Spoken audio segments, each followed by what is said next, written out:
মালঞ্চপুরের ছোট্ট এই বাজারটায় সবার কাছে চৌধুরী বাজার নামে পরিচিত। কারণ বাজারটা গড়ে উঠেছে মহেন্দ্র চৌধুরীর বাপ দাদার জমির ওপর।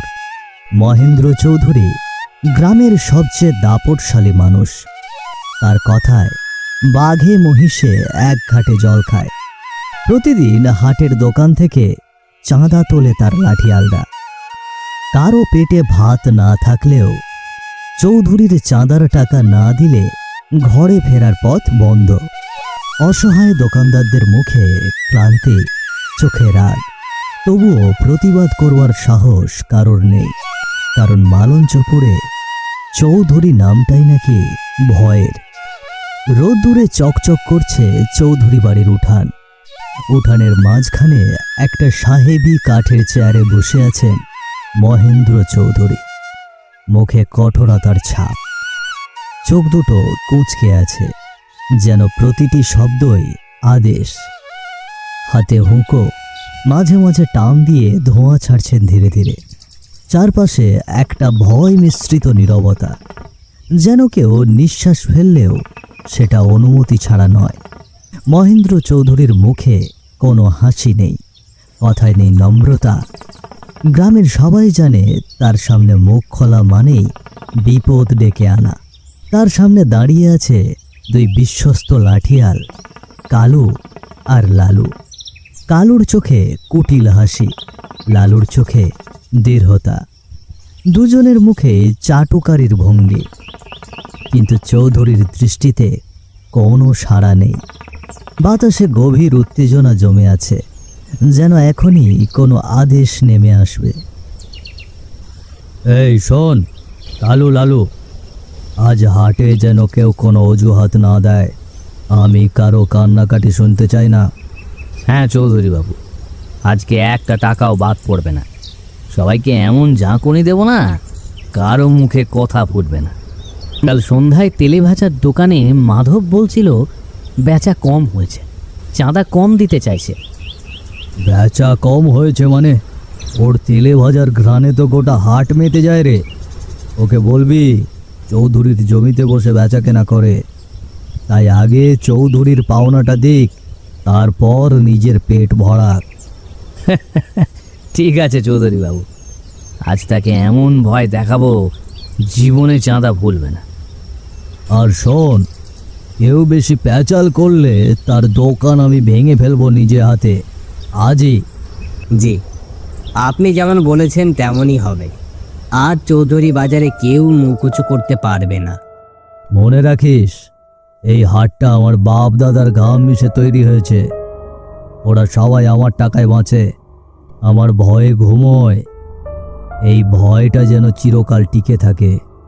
আজ্ঞে চৌধুরী মশাই, আপনি যেমনটা বলবেন। এখন তাহলে আমরা যাই। আচ্ছা ঠিক আছে, এখন যা। তাহলে কেউ যদি কোনো ঝামেলা করে তাহলে আমায় খবর পাঠাস, আমি নিজে তার সঙ্গে কথা বলবো। মহেন্দ্র চৌধুরীর কথাগুলো নির্ধারিত হুঁশিয়ারি। চৌধুরীর দাবি যেন বাজারে শ্বাসও আটকে দেয়। কালুর চটুল হেসে নেওয়া আর লালুর নতজানু উচ্চারণ সব মিলিয়ে এক ভয়ঙ্কর সঙ্গতি তৈরি করে। আদেশের মধ্যেই আছে হুমকি, সহমর্মিতার একটুও ছোঁয়া নেই। মহেন্দ্র চৌধুরীর শেষ কথাগুলো বাজারের ওপর এক অদৃশ্য কড়া আদেশ ঝুলিয়ে দেয়। সেই ঝুলনেই মালঞ্চপুরের লোকেরা সকালে বের হতে বাধ্য। মালঞ্চপুরের সকালের সূর্যের আলো যেন ঘুম ভাঙা কচ্ছপের মতো আস্তে আস্তে গড়িয়ে পড়ছে কুঁড়ে ঘরের চালে। পাড়ার সব ঘরেই যেন একই দৃশ্য, অভাব, হাহাকার আর ক্লান্ত মুখের নিঃশ্বাস। নিবারণের ছোট্ট মাটির ঘরটাও তার ব্যতিক্রম নয়। ভাঙা জানালা দিয়ে আসা আলো এক চিলেতে বিছানায় পড়ে আছে। সেখানে শীর্ণকায় মুখে শুয়ে নিবারণের মা, মুখে যন্ত্রণার রেখা। খাটের পাশে দাঁড়িয়ে আছে নিবারণের স্ত্রী। হগো, তুমি তো জানোই মা একদিনও ওষুধ ছাড়া থাকতে পারে না। আজ সকালেই ওষুধ শেষ হয়ে গিয়েছে। যদি আজ না আনো সারা রাত ব্যথায় কাঁদবে, চিৎকার করবে। তুমি আজ একটু ওষুধটা নিয়ে এসো, না হলে মা কষ্টেই মরে যাবে। ওষুধ তো আনবই, কিন্তু বলো দেখি কোন টাকায় আনবো? সারাদিন দোকান করে সন্ধ্যায় চৌধুরীর লোকেরা এসে চাঁদা তুলে নিয়ে যায়। দোকান ঘরের ভাড়া আলাদা, যা থাকে তা দিয়ে বাজার করব না মায়ের ওষুধ কিনবো? বাজার না হোক, দুটো শুকনো ভাতেই থাকবো আমরা, তবু মার ওষুধটা এনো। মানুষটাকে এই কষ্টে আমি আর দেখতে পাচ্ছি না গো। দোকানে আবার মাল তুলতে হবে, লবণ, চাল, তেল সব শেষ হয়ে গিয়েছে। নগদ টাকা নেই, ধারেও দিচ্ছে না কেউ। আর চৌধুরী বাজারে দোকান মানেই প্রতিদিনের চাঁদা, না দিলে দোকানেই ঢুকতে দেবে না ওরা। এমন অত্যাচারে আর কদিন টিকবে বলো? তুমি এসব ভেবো না গো, ওষুধটা এনে দাও, আমি পরে কিছু একটা ভাববো। মাকে তো কষ্ট থেকে বাঁচাতে হবে নাকি? ঠিক আছে, যাই তবে। দেখি আর চৌধুরীর চোখ এড়িয়ে কিছুটা বাড়তি আয় হয় কিনা, না হলে এই দোকান, এই জীবন সব শেষ হয়ে যাবে একদিন। নিবারণের ঘরের ভেতরটা যেন দারিদ্র্যের ছবিখানা। ঘরে যেন সর্বক্ষণ একটা চাপা গুমট গন্ধ, অভাবের, ক্লান্তির আর অদৃষ্টের। নিবারণের মা শুয়ে আছেন জীর্ণ চাদরের ওপর, মুখে অসহায় যন্ত্রণা। এই ঘরটায় স্বপ্ন বলে কিছুই নেই, শুধু টিকে থাকার অগোচর লড়াই আর প্রতিদিনের নতুন নতুন অভাবের গল্প। বিকেলের আলোটা যেন রক্তচাপা রোদে ঝলমল করছে মালঞ্চপুরের রাস্তায়। বাতাসে ধুলোর ঘূর্ণি, দোকানপাট থেকে ভাজাভুজির গন্ধ, আর তার ফাঁকে ঘুরছে ক্লান্ত মুখের মানুষ। ভুবন, নিতিন, কানাই রাস্তার ধারের পুরনো এক বট গাছের নিচে দাঁড়িয়ে আছে, হাতে বাজারের ব্যাগ, মুখে চিন্তা। দূরে চৌধুরী বাজারের দিকে তাকিয়ে তিনজনেই যেন কিছু একটা ভাবছে। বাজারে নাকি আবার উঠেছে নতুন ঝড়। এই যে ভুবন, শুনেছিস চৌধুরী নাকি আজ সকালেই তার লাঠিয়ালদের কড়া আদেশ দিয়েছে বাজারের সমস্ত দোকানদারের কাছ থেকে চাঁদা আদায় করতে। এই লোকটার তো কিছুতেই মন ভরে না, যে দোকানটা সবে খুলেছে সেটাকেও ছাড়বে না। মহেন্দ্র, চৌধুরীদের রাগ নাকি এখন ওই নতুন সিঙ্গারার দোকানের ওপরেই। লোকটা নাকি চাঁদা দিতে রাজি হয়নি, বলেছে আমি কাউকে অন্যায় করতে দেব না। এমন কথা বলার সাহস আছে এখনো কারো? কিন্তু ওর কপালে বিপদ আছে, জানিস তো? হ্যাঁ, চৌধুরীর বাজারে যারা সত্য কথা বলে তাদের সবার মুখই বন্ধ হয়ে যায়। ওসব মনে পড়ে আর ভয়ে শরীরটা কাঁপে। মানুষ খেতে খায় আর একে চৌধুরীরা বিনা পরিশ্রমে লুটে নেয়। এমন বাজারে সৎ পরিশ্রমী মানুষ টিকবে কি করে কে জানে। সবাই বলে চৌধুরীর ভয়ে এই বাজার চলে, কেউ প্রতিবাদ করলে ওর লাঠিয়ালরা দোকান ভেঙে দেয়। ভয়ে বাজারের লোকজনও চুপ থাকে। এই চুপ থাকাটাই তো আসল কাল হয়েছে কানাই। চুপ থাকতে থাকতে আমাদের জীবনে শুধু ওই অভাব আর ভয় বেড়েই গেছে।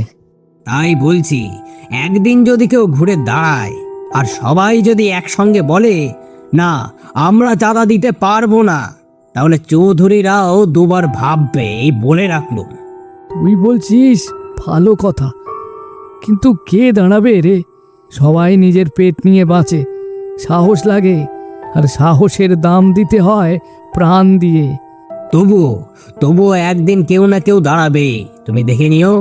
হয়তো হয়তো সেই নতুন দোকানদারটাই দাঁড়াবে। আমি দেখেছি ওর চোখে আলাদা কিছু আছে, ও কাউকে ভয় পায় না। দেখি তো, আজ যখন চৌধুরীর লাঠিওয়ালা নতুন সিঙ্গারার দোকানে যাবে তখনই বোঝা যাবে লোকটা কেমন সাহসী। তিনজনের মুখেই নীরবতা। দূর থেকে শোনা যায় বাজারের কোলাহল। চৌধুরীর নাম উচ্চারিত হতেই যেন বাতাসটাও ভারী হয়ে ওঠে। সূর্য ডুবে যাচ্ছে কানাই, কিন্তু চৌধুরীদের ছায়া কোনো দিনও ডুববে না। তবুও মনে হয় একদিন এই বাজারে রোদ্দুরটা একটু স্বাধীনভাবে পড়বে। তিনজন ধীরে ধীরে বাজারের দিকে হাঁটতে শুরু করে। সূর্য তখন অস্ত যায় যায় অবস্থা। লাল কমলা আলো ছড়িয়ে পড়েছে আকাশে। চৌধুরী বাজারের দোকানপাটের সামনে ভিড় জমেছে। কেউ কেউ খবর নিচ্ছে হরিলালের নতুন দোকানের।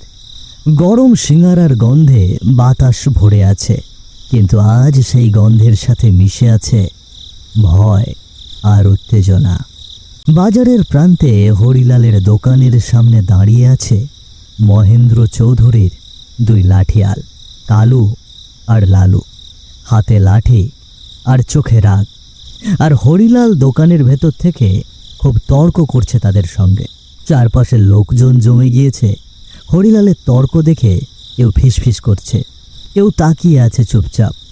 বাজারের হাওয়াটা ভারী। আজ মনে হচ্ছে একটা ঝড় নামবেই। এই হরিলাল, চৌধুরী মশাই 3 বার লোক পাঠিয়েছে, তবুও তুই চাঁদা দিসনি কেন? বাজারে নতুন দোকান দিয়েছিস, দোকান রাখার ইচ্ছা আছে কি তোর? কারণ আমি অন্যায়ের পক্ষে নই। আমি পরিশ্রম করে খাই। আমি এখানে আমার টাকায় দোকান করেছি। দোকানের যা ভাড়া আমি সেটাই দেব, কিন্তু চাঁদা আমি দেব না। ওরে বাবা, এ আবার নতুন হিরো বেরোলো, চৌধুরী বাজারে থেকে অন্যায়ের বিরুদ্ধে কথা বলে। সাহস তো কম নয় তোর। দেখ, এত কথা শুনতে ভালো লাগছে না। ভালোই ভালোই বলছি, চাঁদা দিয়ে দে, নইলে দোকানটা ভাঙতে বেশি সময় লাগবে না। যা খুশি করো, কিন্তু আমি চাঁদা দেব না। আজ আমি চাঁদা দেব না, আর আগামী কাল থেকে এই বাজারে কোনো দোকানদার আর 1 টাকাও চাঁদা দেবে না। এই আমি কথা দিচ্ছি। তুই জানিস না, চৌধুরী বাজারে যার মুখ খোলে তার ভাগ্যে কালো রাত জোটে। রাত যত কালো হয়, সকাল তত আলো আনে। আমি সেই সকালের অপেক্ষায় আছি। তুই অনেক কথা বলছিস, এখনই চৌধুরী মশাইকে খবর দি, সেলে বুঝবি চৌধুরী কাকে বলে। হ্যাঁ হ্যাঁ, ডাকো ডাকো। আমি চাই সে আসুক। আমার পুরনো হিসেব আছে ওর সঙ্গে, আজ সব মিটিয়ে নেব। কি বললি তুই? চৌধুরীদের সঙ্গে হিসাব? তোর মতন লোকের? হ্যাঁ, আমার মতো অনেকেই অন্যায়ের শিকার হয়েছিল চৌধুরীর হাতে। আজ আমি সেই হিসাব মেটাতে বসেছি। তোমরা যাও, চৌধুরীকে নিয়ে এসো, আমি অপেক্ষা করব। চারপাশের লোকজন স্তব্ধ, কেউ কিছু বলে না। হরিলালের মুখে যে দৃঢ়তা, তা যেন আগুনের শিখা। দোকানের সিঙ্গারা তেলের ওপর ফুসফুস আওয়াজ করছে। আর বাজারের মাঝখানে হঠাৎ যেন সবাই অনুভব করছে, আজ এই অন্যায়ের বিরুদ্ধে প্রথম প্রতিবাদের আগুন জ্বলছে এই বাজারে। লোকজনের ভিড় থেকে কেউ বলে ওঠে, সাবাস দাদা, এমন জেদি তো দরকার ছিল। বাজারের গন্ধ, সন্ধ্যের আলো, মানুষের ফিসফিসানি সব মিশে একে নতুন হাওয়া বয়ে যায় মালঞ্চপুরের চৌধুরী বাজারে। সন্ধ্যার আলো এখন ফিকে হয়ে নামতে শুরু করেছে। নিকষ কালো অন্ধকার, আকাশে মেঘ জমে আছে। মাঝে মাঝে হালকা বজ্রের শব্দ ভেসে আসছে। চৌধুরী বাজারের বাতাসটা আজ বেশ ভারী। বাজারের দোকানগুলোতে টিম টিম করছে ঝাপসা আলো। হরিলালের দোকানের সামনে আবার অনেক লোক জমেছে, কিন্তু সেই ভিড় আর আগের মতো নয়। আজ সবাই নিঃশব্দ, চোখে আতঙ্ক। বাজারের চারপাশে ছড়িয়ে পড়েছে সিঙ্গারার গন্ধ, কিন্তু সেই গন্ধ আজ কেমন যেন অচেনা লাগে। একপাশে দাঁড়িয়ে নিবারণ, ভুবন, নিতেন, তাদের মুখে শঙ্কা। আর ঠিক তখনই মাটির ধুলো উড়িয়ে সামনে এসে দাঁড়ায় মহেন্দ্র চৌধুরী। পাশে কালু আর লালু, দুজনের চোখেই ভয় আর কর্তব্যের মিশ্র দৃষ্টি। এই, তাহলে তুই এই বাজারে নতুন দোকান খুলেছিস, তাই না? আর এখানের বড় মস্তান হয়ে গেছিস। আমার লোকজনকে তুই ফিরিয়ে দিয়েছিস। হ্যাঁ, 40 বছর এই বাজারে আমি রাজত্ব করছি, আজ পর্যন্ত কেউ আমার সামনে মাথা উঁচু করে দাঁড়াতে পারেনি, আর তুই প্রথম সেই সাহস দেখালি। আমি মস্তান নই চৌধুরী মশাই, আমি খেটে খাওয়া মানুষ। নিজের মাথার ঘাম পায়ে ফেলে পরিশ্রম করে খাই, আর এই দোকান আমার পরিশ্রমের ফল। আমি কাউকে অন্যায়ভাবে চাঁদা দেব না। আপনি যদি এটা অন্যায় ভাবেন, তাহলে অন্যায়ের প্রতিকার আজ এখানেই হোক। তুই বুঝিস না, এই বাজারে আমার কথাই আইন। যে আমার বিরুদ্ধে যায় আমি তাকে এই বাজার থেকে উচ্ছেদ করে দিই। তুই যদি আমার সঙ্গে এমন জেদ করিস, তাহলে তোর দোকান কাল থেকে আর থাকবে না। এই বাজারে চৌধুরীর অনুমতি ছাড়া একটা পিঁপড়েও হাঁটতে পারে না, বুঝেছিস? আমি তো দোকান খুলবই চৌধুরী মশাই, আর আগামী কাল থেকে এই বাজারে আর কেউ চাঁদা দেবে না। আপনার গরিবের রক্ত চুষে খাওয়ার অভ্যেস হয়ে গিয়েছে। গরিবদের ভয় দেখিয়ে তাদের পেটে লাথি মেরে আর কতদিন চলবেন আপনি? আজ সেই অন্যায়ের হিসাব এই রাতেই মিটবে। এই লোকটা পাগল নাকি? এমন কথা কেউ চৌধুরীদের সামনে বলে? তুই আমার চোখে চোখ রেখে কথা বলছিস? তোর মতো কতজনকে আমি থামিয়ে দিয়েছি, ওকেও থামাতে আমার বেশি সময় লাগবে না। এই কালু, লালু, একবার দেখিয়ে চৌধুরী বাজারে কার অধিকার চলে। চৌধুরী বাবু, এই লোকটা কেমন যেন, চোখগুলো দেখছেন? হরিলালের মুখটা ধীরে ধীরে বদলে যাচ্ছে, চোখ জ্বলে উঠছে অদ্ভুত লাল আলোয়। মুখের মধ্য থেকে বেরিয়ে এসেছে বড় বড় দাঁত, ঠোঁটের কোণে ফেটে বেরোচ্ছে অদ্ভুত এক হাসি। পুরো শরীর আগুনে ঝলসে যাওয়া। হরিলালের রূপ বদলাতে বাজারের পরিবেশটা একেবারেই অন্যরকম হয়ে গেল। চারপাশের বাতাস হঠাৎ ঠান্ডা হয়ে গেল। চৌধুরী, তুই ভুলে গেছিস 10 বছর আগে গরিব জগেনকে তোর লোকেরা পিটিয়ে মেরে দোকানে আগুন লাগিয়ে দিয়েছিল। তার রক্ত পড়েছিল এই বাজারের মাটিতে। সেই রক্তই আমি ফিরে এসেছি এই বাজারের প্রতিটা লোকের সঙ্গে হয়ে যাওয়া অন্যায়ের বদলা নিতে। ওরে বাবা, ওর মুখটা দেখো, ওটা মানুষ না। হরিলালের মুখে এখন আর মানুষের ছাপ নেই। চোখ দুটো আগুনের মতো জ্বলছে, মুখ ফ্যাকাশে সাদা। বাতাসে ভেসে আসে পচা গন্ধ। কালু আর লালু পিছিয়ে যেতে চায়, কিন্তু কিছুতেই পেছোতে পারে না। মহেন্দ্র চৌধুরী থমকে দাঁড়ায়। ওর অন্যায়ের শেষ আজ এখানেই। যে গরিবের পেটে লাথি মেরে চাঁদা তুলিস, সেই গরিবের আত্মাই আজ তোর বিচার করবে। মনে হচ্ছে এবার আমাদের পাশে দাঁড়ানোর জন্য কেউ এসেছে। মনে হয় ভগবানই পাঠিয়েছে। আর চৌধুরীর একটা পাকাপোক্ত ব্যবস্থা হবেই। চৌধুরী এমন শিক্ষা হওয়ার দরকার ছিল, বুঝলি? চৌধুরী বাজারে রাতের অন্ধকার ছড়িয়ে পড়েছে। বাতাসে এখন শীতল কোমট ভাব। হরিলালের ওই বদলে যাওয়া অবয়ব, আগুনে ঝলসানো চোখ, ফ্যাকাশে ছায়ামাখা মুখ আস্তে আস্তে চৌধুরীর দিকে এগোতে লাগলো। চারপাশের লোকেরা হতবম্ব হয়ে তাকিয়ে রইল। চৌধুরীর বুকের ভেতর কাঁপতে শুরু করেছে। তার অতীতের সব অপরাধ একে একে মনে ভেসে উঠল। চৌধুরীর কণ্ঠে আগের আর সেই উত্তেজনা নেই। আজ এখানেই তোর জীবনের সমাপ্তি হবে, আর এই বাজারের চাঁদা ওঠানোরও সমাপ্তি ঘটবে। আজ এমন পরিণতি করব তোর, যা দেখে চাঁদা তোলার কথা তো দূরে থাক, সেটা ভাবতেও ভয় পাবে। না না, আমাকে ছেড়ে দে, আমার ভুল হয়ে গেছে, আমায় মাফ করে দে, মাফ করে দে, আমাকে প্রাণে মারিস না। না না, তোর কোনো মাপ নেই। তুই এই গরিবদের সাথে যে অন্যায় করেছিস, এর শাস্তি তোকে পেতেই হবে। এরা সারা দিন রাত কষ্ট করে পুঁজি খাটিয়ে দোকান চালায়, আর তুই বসে বসে চাঁদা নিয়ে সিন্দুক ভরাচ্ছিস। তোর তো খাওয়ার অভাব নেই, টাকা পয়সার অভাব নেই, কিন্তু এই গরিবদের কথা একবারও ভেবে দেখেছিস?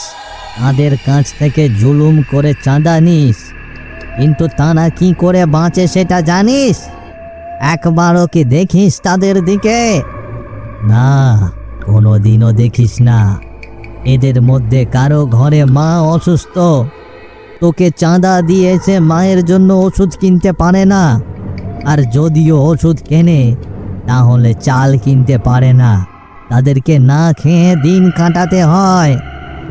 আমি তো কখনো ভেবে দেখিনি এভাবে। আমি এদের ওপর জুলুম করে পেটে লাথি মেরে টাকা জমিয়েছি, সিন্দুক ভরে রেখেছি, আর ওদের দুমুঠো ভাত জোটে না। আমি আমার ভুল বুঝতে পেরেছি। তুই আমাকে ছেড়ে দে, আমাকে মাফ করে দে। আমি ছেড়ে দিতে পারি, হ্যাঁ, আমি তোর জীবনের একটা শেষ সুযোগ তোকে দিতে পারি, কিন্তু শর্ত একটাই, তুই তোর জমানো সেই গোপন সিন্দুকের সব সোনা টাকা আজই বের করে এই গরিবদের মধ্যে বিলিয়ে দিবি। আর এই বাজারে আর কোনো দোকানদারের কাছ থেকে চাঁদা নিবি না। এই বাজারের যে দোকান ভাড়া সেটা তুই নিবি, আর চাঁদা সে কথাও মুখে আনবি না। যদি আমার শর্ত মানিস তাহলে তুই প্রাণ ভিক্ষে পাবি, নইলে তোর দুই চেলা সহ তোকে আমি জ্যান্ত এখানেই পুঁতে দেব।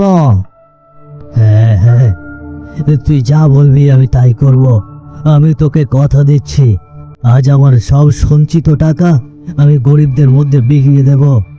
এই বাজারে আর কখনো চাঁদা তুলব না। আমি আর কোনো পাপ করব না, আমাকে ক্ষমা করে দে। আমি আর কখনো এভাবে অন্যায় করব না।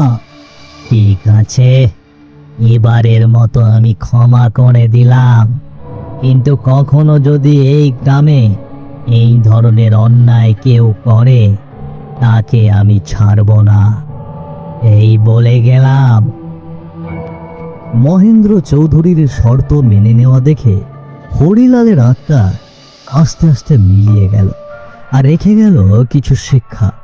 শক্তির অপব্যবহার কখনোই টেকসই নয়। অন্যায় সঞ্চিত ধন কখনো শান্তি দেয় না।